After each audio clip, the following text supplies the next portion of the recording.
Hi guys, welcome to this video where I'll be painting these pretty tulips, and I have used a stamp set which has these beautiful outline images, some Arches cold pressed water paper and my Daniel Smith watercolors. So I'm placing my card stock in the MISTI and picking up the stamp using it. I'm stamping it with distress ink in antique linen.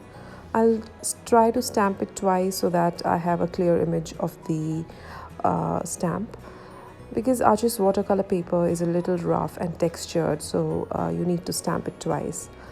Now the image is ready and this is my palette. I have filled all my Daniel Smith colors in this. I'll be adding some water so that the paints become a little softer and I'm able to pick up the pigment.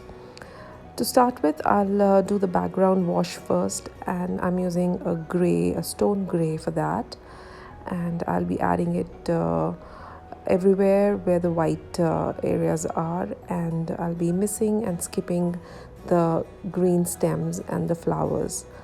So this technique I always love to do because at times you really need a background contrast so that your flowers pop out. This is more of an artistic freestyle loose watercoloring, and I love doing this. So I'm adding a very thin coat of paint first, and then I come back again and add a little deeper darker color at the edges where I think there can be some shadows. So you'll see that I'm taping my paper here. I forgot doing it earlier, so that the paper stays flat and doesn't change its shape. So now I'm trying to figure out all those white areas where I want to add my gray, and I'll be blending it with water. So this is not going to be perfect, adding some splatter so as to have some texture, some interest, and then we'll start painting the leaves. So I'm using a mixture of blue and green here, and I'm just mixing all of it on my Tim Holtz glass mat. This is a perfect palette, and you can just wipe it away. So this is quite an interesting loose style coloring, and I have kept the entire footage so that you can see how I add it, and there were multiple layers of watercolors, and I keep adding it till the time I'm happy with the effect and the highlights and shadows. So it was a lengthy process, but I've kept the entire footage so that you can see it and enjoy. So I'll stop speaking here. You can see what I exactly do, and once everything is done, I'll get back and we will finish the card together. See ya.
So the painting is almost done, and now it's time to add the very trending splatters all around. I'm adding some red splatters. They're very thinned down paint, then some green, and I'm trying to take away the greens which have landed on the flowers. So now I thought I need to add some black splatters, maybe a little darker splatters, and for that I was very lazy to create a mask, but I used just the stamp and I placed it on top, and it really did the trick. So this is it, and to finish it I stamped a sentiment, a big sentiment which says smile. To add the flower centers or the pollens, I'm using my white gel pen, and I matted it on some tanned card base. So these are some still pictures, and I hope you enjoyed it. Thank you so much for dropping by, and hope you enjoyed it. Thank you so much. See you soon. Bye bye. Take care.